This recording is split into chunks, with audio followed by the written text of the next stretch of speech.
नमस्कार. खरं म्हणजे मी संबोधित करण्यासाठी नाही, तुमच्या प्रश्नाचे उत्तर देण्यासाठी आलेलो आहे. आपल्याला काही प्रश्न विचारायचे असतील काही आता जे करंट अफेअर्स आहे त्याच्यावरती निवेदन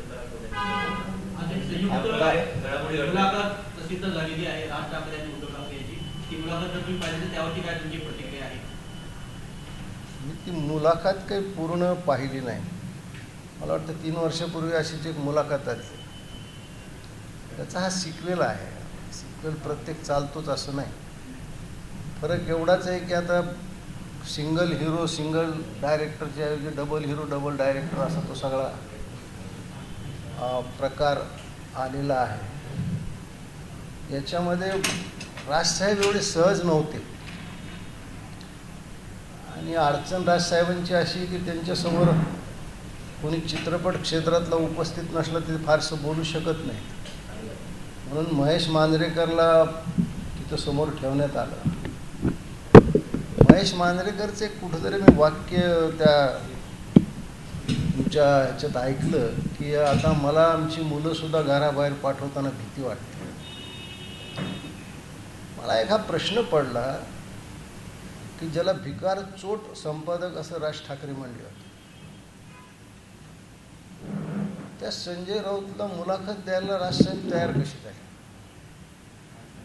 म्हणजे संजय राऊतला भिकार चोट म्हणले आणि हा महेश मांजरेकर याला भीती कशाची वाटते? हा तर मला वाटतं तो छोटा शकीलचा चांगला मित्र आहे. भीती तर आम्हाला त्यांच्यापासून वाटली पाहिजे. म्हणजे महाराष्ट्रद्रोही ज्या छोटा शकीलनं दाऊद इब्राहिमनं 92चे बॉम्बस्फोट घडवले त्यांचा हा मित्र, त्याला मुलाखत देताना राजसाहेबाला थोडासुद्धा महाराष्ट्राचा मुंबईचा विचार नाही आला. माझ्या दृष्टीने ते खूप आश्चर्याची गोष्ट आहे. आणि मुलाखत कशी होती की प्रश्न त्यांचेच, विचारणारे तेच आणि उत्तरं त्यांचीच अशी होती. मला वाटतं मध्ये काहीतरी पत्रकार परिषदेमध्ये तुम्ही लोकांनी उद्धव ठाकरेवर असा काही बॉम्ब टाकला की ते बिचारे बोलूच शकले नाही. तर या सगळ्या गोष्टीचा ज्यावेळेस आपण विचार करतो आणि आता ते म्हणजे इतके वैफल्यग्रस्त झालेले आहे आणि कुठल्याही अर्थाने आम्हाला सत्ता मिळवायची म्हणजे स्वर्गीय बाळासाहेबांचं स्मृतीस्थळ हे लक्षावधी हिंदू, मी शिवसैनिक म्हणत नाही, लक्षावधी हिंदूंना एक तीर्थक्षेत्र आहे, त्याची तुम्ही चावडी करून टाकली सत्तेसाठी. चावडीचा अर्थ आजकाल चावड्या तर खेडेगावात राहिल्याच नाहीत, पण एखादी भांडण चावडीवर येतं त्या पद्धतीनं तुम्ही तिचा वापर केला. हे सत्तेसाठी तुम्ही काय कोणत्या थराला चाललात कळण्याच्या पलीकडे. मी यांच्याकडे हिंदुत्वाचा नेता म्हणून पाहत होतो, ते हिंदुत्व कुठे गेले यांचं? चंदू मामा मागं ढकलले आणि रशीद मामाला जवळ आणलं, केवळ मतासाठी चाललंय. मग तो काही इंटरव्ह्यू फार पाणी म्हणजे काय सगळा तयार केलेलाच इंटरव्ह्यू होता आणि त्या इंटरव्ह्यूतून फार काही महाराष्ट्राला मिळालं असं काहीच नाही. म्हणजे लोक जुन्या काळी मूल नाही झाल्यावर ते पुत्र कामिष्टी करायचे, तसं बऱ्याच दिवसात महानगरपालिकेची सत्ता नाही मिळाली की महानगरपालिका कामिष्टी नावाचा यज्ञ 2 भावांनी मिळून केला की आम्हाला याची सत्ता मिळाली पाहिजे. आणि ती सत्ता त्यांना मराठी माणसाचा आहे, त्याने काय मुखवटा आहे, ही सत्ता त्यांना राबवायची आहे. त्यांना काही मराठी माणसाची काळजी आहे असं कधी दिसलंच नाही ना. म्हणून तो काही इंटरव्ह्यू मी काही फार पाहिला असं मला काही ते वाटलं नाही. आज डायरेक्टर्सनी घेतली आहे तर लाईट कॅमेरा ऍक्शन अशा धर्तीवर ही मुलाखत झाली. तसंच झालं ना, सगळं ठरवून झालेलं आहे. ते अचानक तुम्ही दुसरे पत्रकार बोलवा, तुम्हाला बोलवा, कारण यांचे इंटरव्ह्यू दुसरा कोण घेणार? याच्या अगोदर 3 वर्षापूर्वी झाला होता. काय ते तिथून निघालं? 3 वर्षापूर्वी जे प्रश्न होते त्यात फार बदल नाही झाले. त्यावेळेस खाजवायचा प्रश्न पडला होता, आज भाऊ असल्यामुळं दुसरा वेगळा प्रश्न पडला. मला या पत्रकार परिषदेनिमित्त त्या 2 भावाला काही प्रश्न विचारायचे. सत्ता त्यांची येणार नाही हे 100%. भारतीय जनता पक्ष शिवसेनेची युती अभेद्य आहे. देवाभाऊ आणि एकनाथजी शिंदे यांच्यावर लोकांचा विश्वास आहे. मला फक्त एका प्रश्नाचं यांनी उत्तर द्यावं की मराठी हे करतात, तर मराठीसाठी यांनी काय केलं असं? मराठीची तुमची जी काही तुम्ही जो मुखवटा घातला आहे तो तुम्ही सरळ सांगा ना, आम्हाला सत्ता पाहिजे म्हणून. आज राज ठाकरे उद्धव ठाकरेवर सोबत जाऊन आनंदी नाही आहेत. राज ठाकरेचं पहिलं प्रेम तर देवेंद्र फडणवीस आहे, पण ते काही झालं नाही. नाविलाजाने ते आज उद्धव ठाकरे बरोबर आहेत. याचं कारण असं आहे की महाराष्ट्र नवनिर्माण सेना ही पूर्ण खिळखिळी झाली आहे. आज तुम्हाला 227 पैकी 52 जागा दिल्या. आज लोक बाहेर का पडतात मनस्थितीतून? कारण त्यांना लढवायला जागाच नाही. म्हणजे तुम्ही 52 जागा घेतल्यावर लढतील कुठं लोक? त्याच्यामुळं हे जे सगळं चाललंय की मुंबईची सत्ता आपल्या ताब्यात ठेवायची आहे, दुसरं काही नाही. संतोष पुरी यांनी देखील पक्षातून बाहेर पडून अशी जरी टीका केली आहे. संतोष धुरी बोलला, आम्ही न बोलता बाहेर पडलो.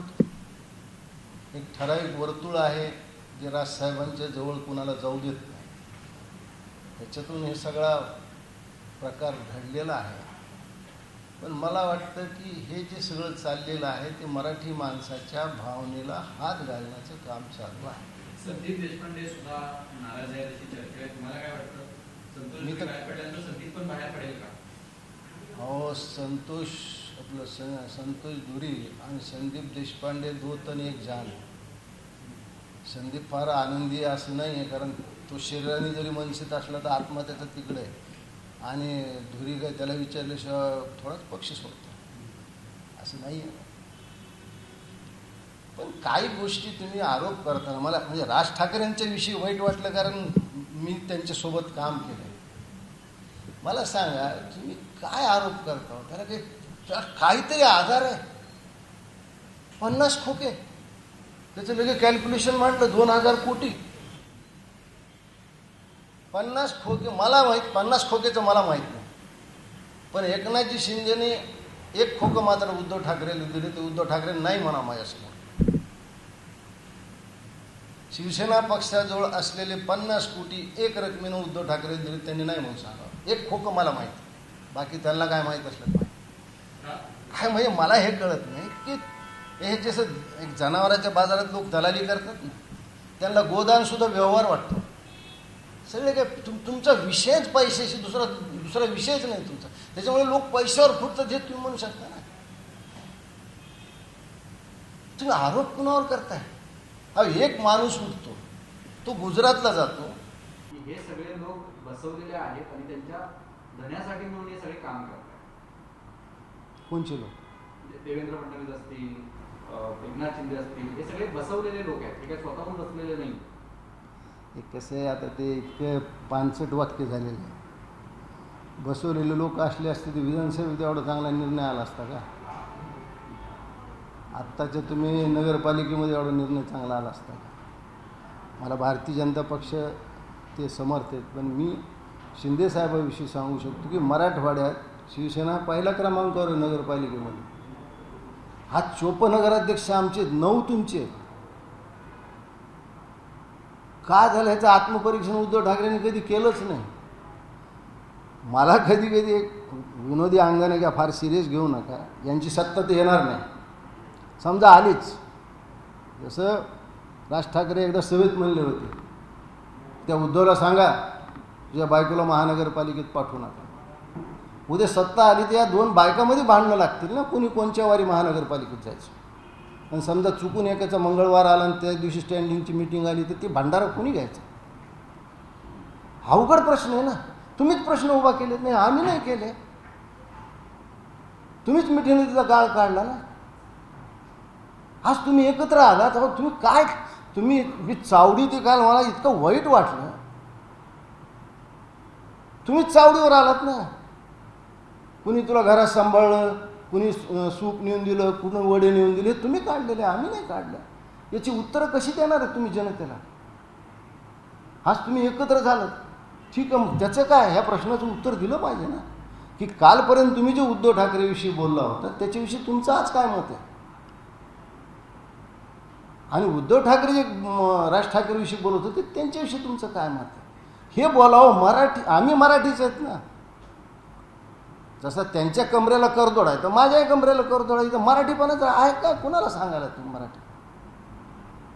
पण मला असं वाटतं की मराठी एक त्यांनी समोर उभा केलेलं एक बुजगावून आहे.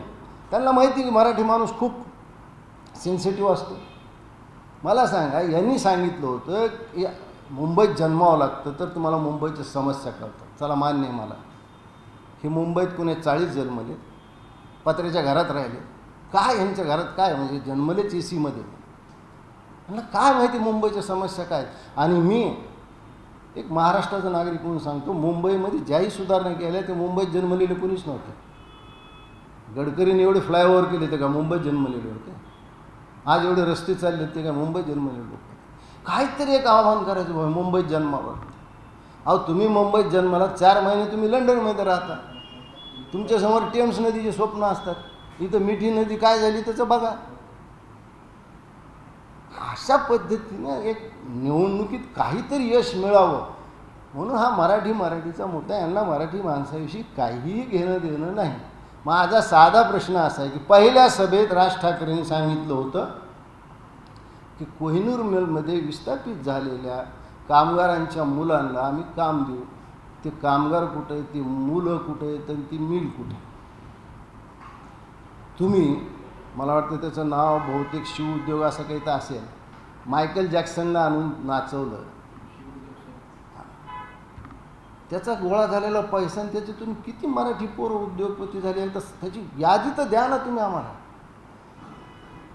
तुम्ही सांगितलं मेट्रो मुंबईत आल्यावर मराठीचा माणूस वसई विरारकडे फेकला जाईल. त्या मेट्रोचा लाभ आज कोण घेत आहे? वसई विरारकडे माणूस कुणी गेला? SRS स्कीम कुणी आणली? गिरणी कामगार कुणी उद्ध्वस्त केले? या प्रश्नाची उत्तर द्यायला लागू नये म्हणून मराठीचा मुद्दा चालला. माझे नेते एकनाथजी शिंदेने सांगितले की मुंबईचा महापौर हा मराठीच होईल आणि हिंदू होईल, याच्यात कुठेही बदल होणार नाही. पण राज ठाकरे सातत्यानं असं म्हणतायत की महाराष्ट्र हितापेक्षा आम्हा दोघांचे वाद हे अत्यंत किरकोळ आहेत आणि महाराष्ट्र हितासाठी, मुंबई वाचवण्यासाठी म्हणून आम्ही एकत्र आलो हे त्यांनी स्पष्ट केलेलं आहे. 20 वर्ष किरकोळ वाद असतो. 20 वर्ष झाले ना, आणि 20 वर्षानंतर भेटले, 10 मिनिटात भेट संपली. 20 वर्षाचा विरह, मला वाटलं रात्रभर काही गप्पा मारतील, कुछ पिलाएंगे पिएंगे असं काही होईल, ते 10 मिनिटात संपलं. तुम्ही तुमचा वाद त्याच्यासाठी तर होता की मुंबईवर नियंत्रण कुणाचं असलं पाहिजे. तुम्ही काय तत्त्वज्ञान म्हणून थोडीच बाहेर पडला होता. म्हणून म्हणलं की त्यांच्या पायाखालची वाळू घसरत चाललेली आहे. दुसरी सगळ्यात मोठी गोष्ट अशी की त्यांचा जीव हा सगळा गोल्डन ट्रायंगलमध्ये अडकलेला आहे. मुंबई, ठाणे, नाशिक, पुणे याच्यामध्ये कोणाच्या कॅमेऱ्याच्या रील अडकल्यात, कोणाची सुगी अडकली. एवढ्यासाठी सगळ्या मराठी माणसाला वेठीस धरण्याचा हा प्रयत्न चालू आहे. तो मराठी माणूस काही यशस्वी होऊ देणार नाही. ठाकरे बंधूंची युती झाली असली तरी ठाकरे कुटुंबामध्ये कलह अद्याप कायम आहे. अहो अजून काही मिळालं नाही ते हे कलह आहे. जर मिळाल्यावर काय होईल मी तुम्हाला सांगितलं ना. म्हणजे ते महापालिकेच्या नोकरांची ते बेजारीच होईल. कुणाला जाऊन नमस्कार सकाळी करावा, कुणाला दुपारी करावा. मिठीच्या नदीचा गाळ कुणी कुठे नेऊन टाकावा, कुणी रस्त्याची कामं करावी. तुम्ही ज्या लोकांविषयी तुम्ही सांगितलं की मला वाटतं बहुतेक ते निलेश राणेंची मुलाखत ऐकली. ते म्हणले उद्धव ठाकरे कधी खिशात काय पाकिट आपण जसे 10-5 रुपये किती फिरत नाही म्हणले. त्यांचं कार्ड तर कुणीतरी गुजराती घेतलं असतं. मी उद्धव ठाकरेचे एका गोष्टीचं कौतुक करतो. त्या माणसाला संगीतात किती कळतं हे मला माहीत नाही, पण राग गुजराती त्यांनी संगीतात दिला बाबा. काही झालं तर ते गुजरातीवर येऊन ठिकून, कारण तो राग आळवल्याशिवाय त्यांचं दुकानच चालू शकत. अरे आम्ही मराठी माणसं आहोत, आम्ही काय गुजरातला मुंबई नाही. हेच 35 वर्षापासून हेच ऐकायला होतं आम्ही. मुंबई तिचंच आहे, मुंबईचा मराठी माणूस तिथं काही झालेलं नाही. आज एकत्र येऊन सुद्धा राज ठाकरेच्या चेहऱ्यावर हसू दिसत नाही. याचं कारण काय की उद्धव ठाकरेंनी बरोबर राज ठाकरेची राजकीय मूल्य काय हे ओळखले.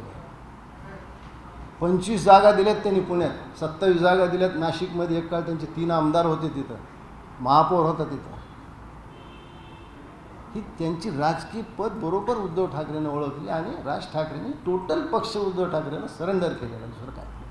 ठाणे महानगरपालिकेच्या बाबतीत मनसे नेते अविनाश जाधव यांनी एका मुलाखतीत असं वक्तव्य केलंय की शरदचंद्र पवार राष्ट्रवादी पक्षाचे जर 22 नगरसेवक तेथील 22 जागा निवडून आल्या आणि उद्धव बाळासाहेब ठाकरे पक्षाच्या जर 20 पेक्षा अधिक जागा निवडून आल्या तर आमचा पाठिंबा थेट भाजपला असेल आणि आम्ही भाजपचा महापौर बसू, अशा पद्धतीने विधान केलं. मी काय अविनाशचं ते वक्तव्य ऐकलं नाही, त्याच्यामुळे मी त्याच्यावर काय फार प्रतिक्रिया द्यावी असं नाही. पण तुमचं म्हणणं खरं असेल तर तो भाजपकडे जाण्याचा रस्ता तर करत नाही असं मला थोडा उगा संशय. भाजपविषयी सहानुभूती त्याच्या मनात आहे म्हणजे एक चॅनल त्यांनी ओपन ठेवला असं मला वाटतं. तुम्हाला काय वाटतं, तुम्ही इतकी वर्ष मनसेमध्ये काम केलात, संदीप देशपांडेंना तुम्ही फार जवळनं ओळखता, संदीप मनसेत राहील? सध्या तर आहे.